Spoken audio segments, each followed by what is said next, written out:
আসসালামু আলাইকুম ওয়া রাহমাতুল্লাহি ওয়া বারাকাতুহু। ইন্নাল হামদালিল্লাহ ওয়াসসালাতু ওয়াসসালামু আলা মান লা নাবিয়্যা বা'দা। সুপ্রিয় দর্শক শ্রোতা, আমরা মসজিদে নববীর খুতবার অনুবাদ শুরু করছি। আজকের খতিব হচ্ছেন ফজিলাতুশ শেখ হুসাইন বিন আব্দুল আজিজ আলুশ শেখ হাফিজাহুল্লাহ। যে বিষয়ে তিনি খুতবাটি পেশ করেছেন তা হচ্ছে দুঃখের পরেই অপেক্ষামান সুখ। বিষয়টি খুবই চমৎকার, কেননা আমাদের জীবন চলতে গিয়ে অবশ্যই কখনো কখনো দুঃখ নেমে আসতেই পারে, কিন্তু অধিকাংশরাই জীবনে যখন দুঃখ নেমে আসে তখনই তারা হতাশাগ্রস্ত হয়ে যায়, মনে করে হয়তোবা সুখের সন্ধান কোনো দিন আর আসবে না। সম্মানিত খতিব সাহেব তিনি অত্যন্ত চমৎকার করে কোরআন এবং সুন্নাহর মাধ্যমে এই বিষয়টি আমাদেরকে জানিয়েছেন যে দুঃখের পরেই রয়েছে সুখ, অতএব হতাশাগ্রস্ত যেন আমরা না হই। মূলত কোরআনুল কারিমের সূরাতুল ইনশিরাহ এর 5 এবং 6 নম্বর আয়াতে কারিমাকে সামনে রেখেই তিনি খুতবাটি পেশ করেছেন, যেখানে আল্লাহ রাব্বুল আলামিন মানব জাতিকে, তার ঈমানদার বান্দাদেরকে লক্ষ্য করে বলছেন, ফা ইন্না মাআল উসরি ইসরা, ইন্না মাআল উসরি ইসরা। কষ্টের সাথেই রয়েছে স্বস্তি, নিঃসন্দেহে কষ্টের সাথেই রয়েছে স্বস্তি। অর্থাৎ দুঃখ যন্ত্রণার পরেই অপেক্ষামান হচ্ছে সুখ। এটি আল্লাহ রাব্বুল আলামিন এই দুটো আয়াতের মধ্যে আমাদেরকে জানিয়েছেন। সম্মানিত খতিব সাহেব বলছেন, এই যে ওয়াদা আল্লাহ রাব্বুল আলামিন দিয়েছেন, যিনি আকাশ এবং জমির সমস্ত কিছুর চাবিকাঠি একমাত্র তারই হাতে, তিনি এই ওয়াদা দিয়েছেন। অতএব যে কোনো বান্দার জীবনে নেমে আসে দুঃখ, যন্ত্রণা, কষ্ট, এরপরে অবশ্যই সেই বান্দার জন্য রয়েছে সুখ, কারণ এই ওয়াদা আল্লাহ তাআলা দিয়েছেন। সুবহানাল্লাহ। তবে কিছু শর্ত আছে।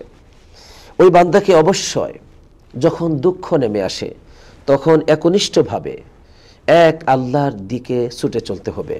তাকে পরিপূর্ণভাবে আল্লাহ তাআলার সামনে বিনয়ী হতে হবে, কাকুতি মিনতি করতে হবে।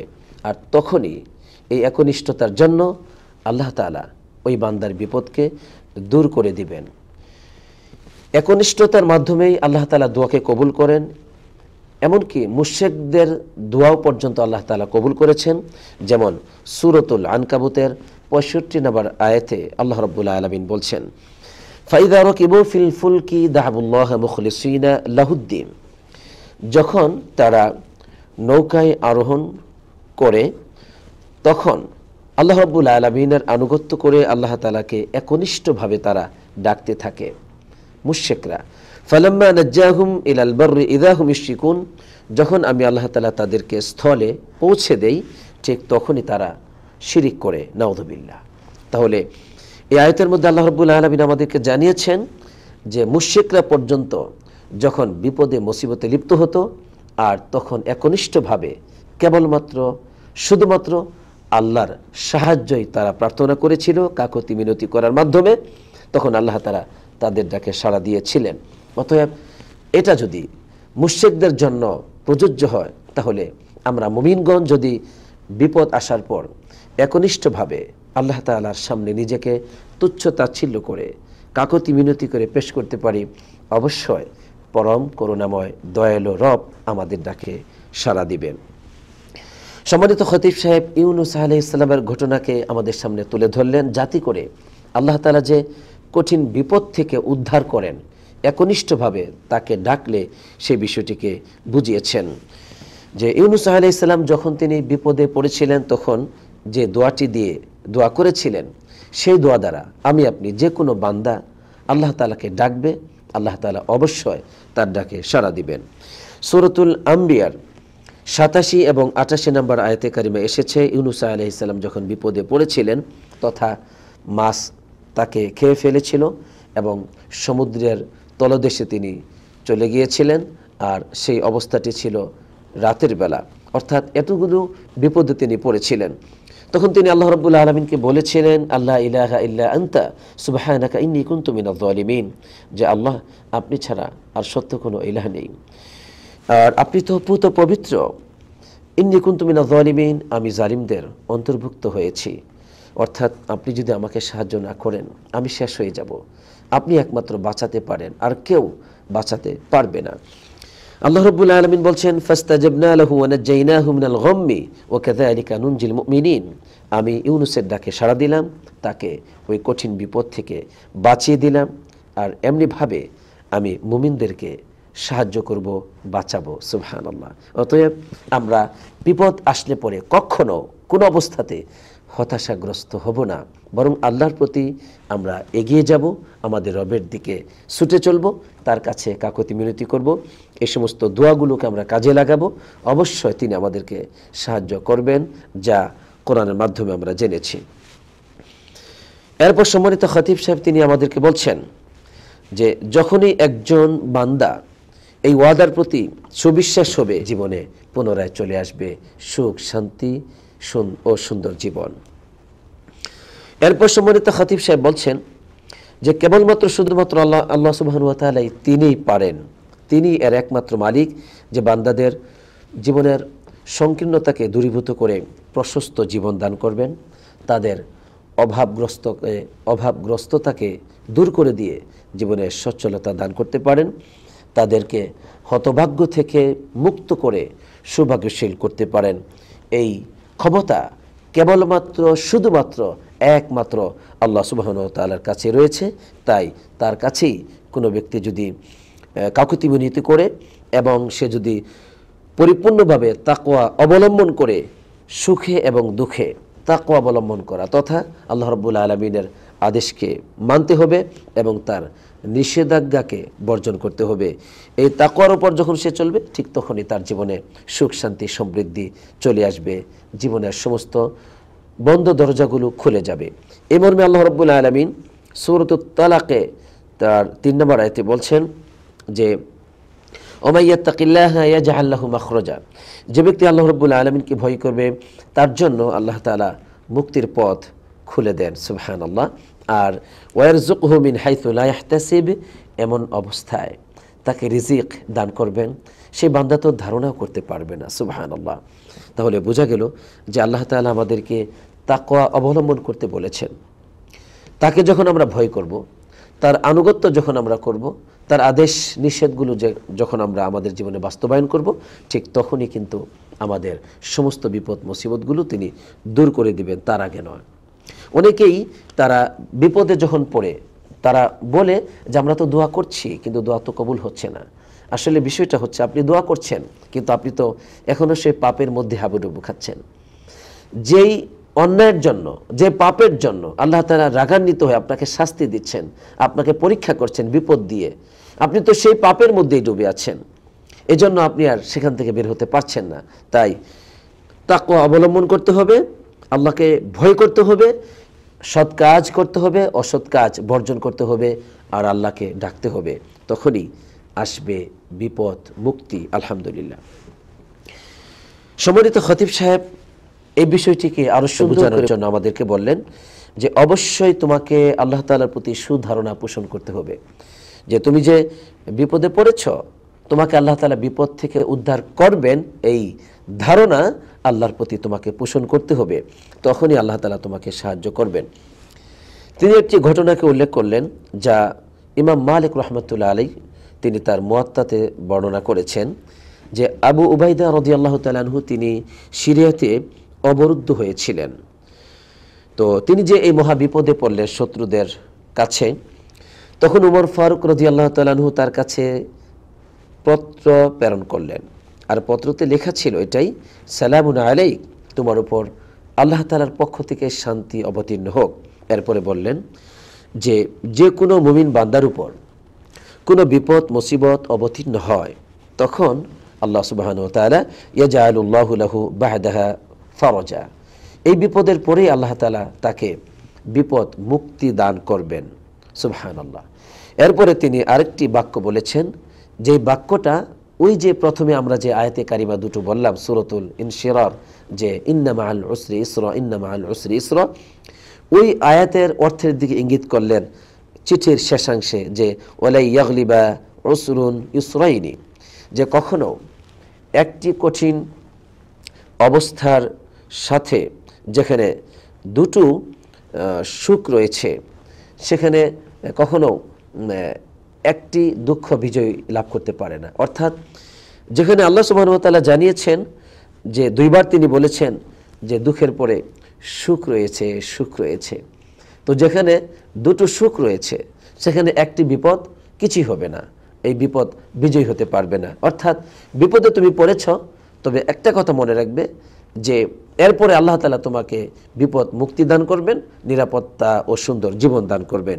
এভাবে করে উমর ফারুক রাদিয়াল্লাহু তাআলা আনহু চিঠিতে তাকে সান্ত্বনা দিয়েছিলেন। তাই আমরাও সান্ত্বনা নিচ্ছি যে আমি আপনি যে কোনো বিপদে আমরা থাকি না কেন, মনে রাখতে হবে আমাদের রব আছেন, তিনি মহাশক্তিশালী। তিনি এমন একজন রব যিনি আল কবিয়্যু আল কাদিরু, যিনি মহাশক্তিশালী, প্রভাবশালী, যিনি আল লতিফ, অত্যন্ত দয়াময়, দয়ালু, যিনি হচ্ছেন আল মুজিব, বান্দাদের কবুল করেন। তিনি অবশ্যই তাকে ডাকলে পরে আপনার ডাকে সাড়া দিবেন। এই ওয়াদা সূরাতুল গাফির বা সূরাতুল মুমিনিন এর ৬০ নম্বর আয়াতে কারিমা এসেছে। এভাবে আল্লাহ তাআলা বলছেন, ওয়াকালা রাব্বুকুম উদউনি আস্তাজিব লাকুম, তোমাদের রব তোমাদেরকে বলেছেন যে তোমরা আমাকে ডাকো, আমি তোমাদের ডাকে সাড়া দিব। সুবহানাল্লাহ। অতএব আমরা আমাদের রবকে ডাকবো বিপদে মুসিবতে, তিনি ওয়াদা দিয়েছেন সাড়া দিবেন।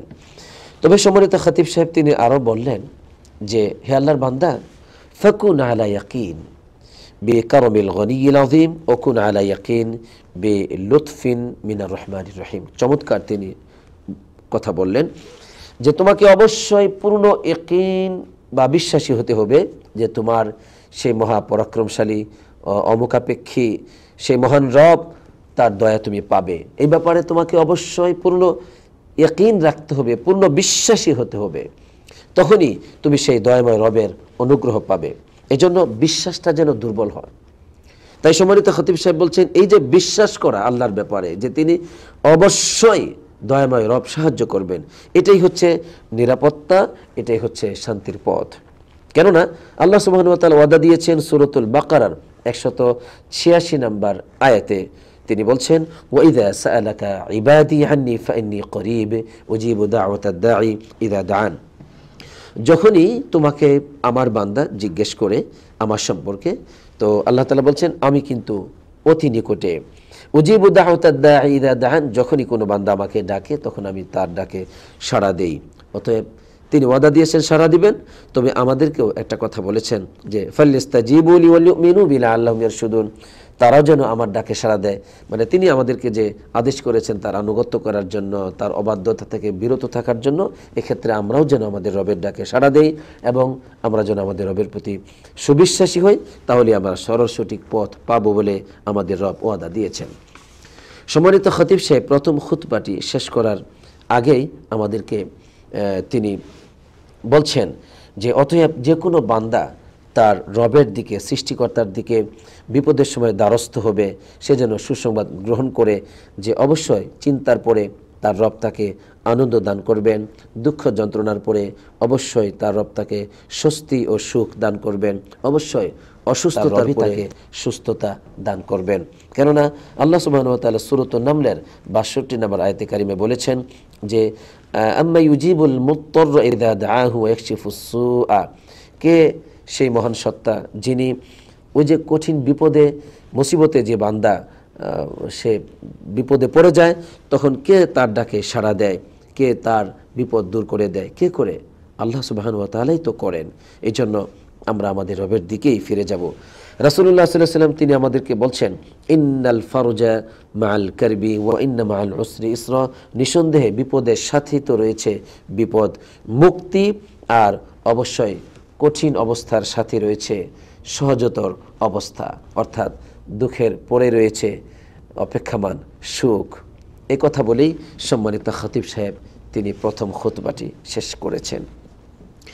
দ্বিতীয় খুতবায় তিনি আমাদেরকে একটি সান্ত্বনামূলক নসিহত করেছেন, তা হচ্ছে হে মুসলমানগণ, আল্লাহ সুবহানাহু ওয়া তাআলা যেমন বান্দাদেরকে বিপদে মুসিবতে লিপ্ত হওয়ার পর তাকে ডাকলে পরে তাদের অবস্থাকে সুন্দর করে দিবেন, তাদের বিপদ দূর করে দিবেন, পাশাপাশি এই বিপদে পড়ার কারণে আল্লাহ সুবহানাহু ওয়া তাআলা তাদের গুনাহগুলোকে ক্ষমা করে দিবেন। আর যখন তারা এই বিপদে সবুর করবে, ধৈর্য ধারণ করবে, তখন তাদেরকে ব্যাপকভাবে তিনি সওয়াবের ভাগী করবেন। আলহামদুলিল্লাহ। এই মর্মে বুখারী এবং মুসলিমে পরিষ্কারভাবে এসেছে, আল্লাহ নবী সাল্লাল্লাহু আলাইহি ওয়াসাল্লাম বলেছেন, মা ইউসিবুল মুসলিম মিন অসবিন ওয়ালা নাসাব ওয়ালা সাকমিন ওয়ালা হুজন হাত্তাল হাম।